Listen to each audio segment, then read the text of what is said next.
It's fall time in Michigan, and that means it's time for fall festivities. If you haven't seen part one of this two-part series, race to the description now to get some insight on the fall color tours you need to be making time for this fall.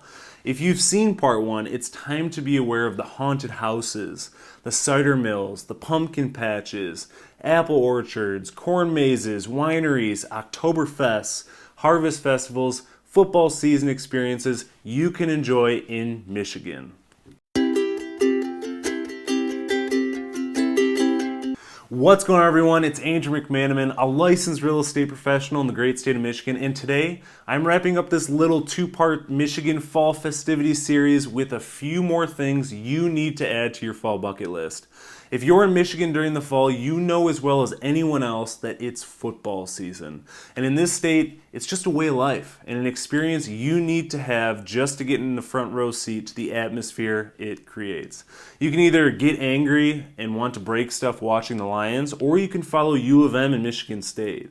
You could also watch the puck drop at the new Little Caesars Arena, where not only the Red Wings play, but the Pistons too. As far as cider mills and apple orchards, there's a few that you may have to try out. If you're in northern Michigan, you'll want to make a visit to Knabe's Apple Farm and Cider Works. It's an amazing place for kids, and they also have wood-fired pizza along with donuts, cider, and other amazing options for the family.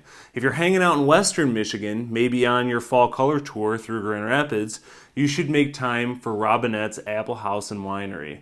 Not only is it very adult friendly, there's also a petting zoo, corn maze, hay rides, and nature trails to stroll around for a little while. If you're hanging out in southeast Michigan like I am, you're probably going to the one and only Spicer Orchards.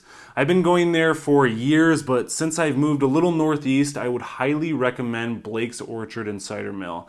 Not only is it awesome during the winter holidays, you can enjoy one of their famous Blake's hard ciders and do some of the haunted attractions along with food and merchandise. If you're just in the mood for a nice pumpkin patch, Michigan is one of the states at the top of the list based on acreage, with 4,700 to 5,600 acres. If you're out there looking for a haunted house that's pants-changing worthy, we have a few here in Michigan, ranked the best haunted attraction in the country according to USA Today's Reader's Choice 2019. Erebus is a stop you don't want to miss.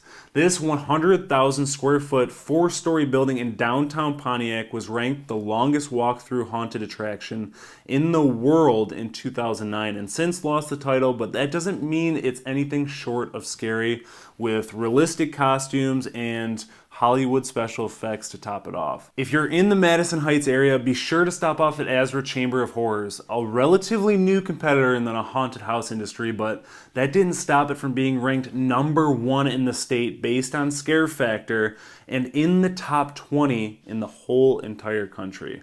Last but not least, the Hush Haunted Attraction. This elaborate haunt actually has 3 separate attractions. The Coven, where you explore a witch's lair, the Descent, where you're stuck in a mine, and the Rose Cliff Hall is just a good old haunted house.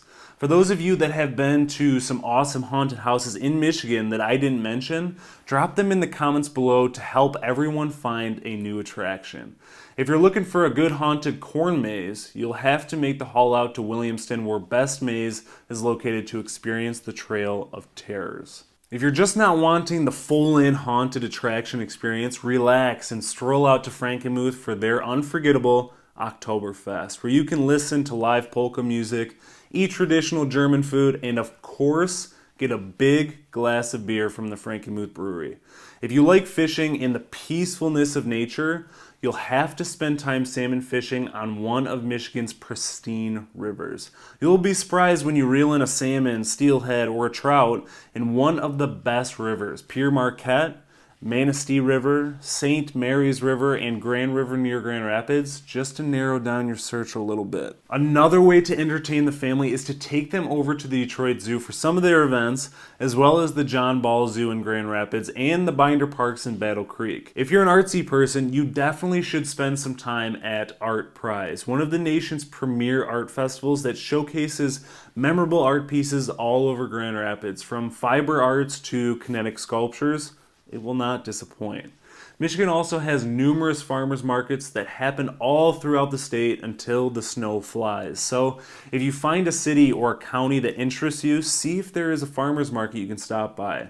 I'm sure you'll enjoy what they have to offer. Well, I hope this helped you get a jump start on your fall bucket list. I know for you Michiganders that are watching or listening, I hardly scratched the surface as to what this great state offers seasonally. So if anyone out there knows of a destination or an attraction that they are just crazy about, throw it down in the comments below to give some other viewers some options. Thank you again for watching this mini fall series. If you enjoyed it, please hit the subscribe button, tap the bell to be notified every single time I come out with a new video, and please give it a thumbs up. Get going on the fall festivities.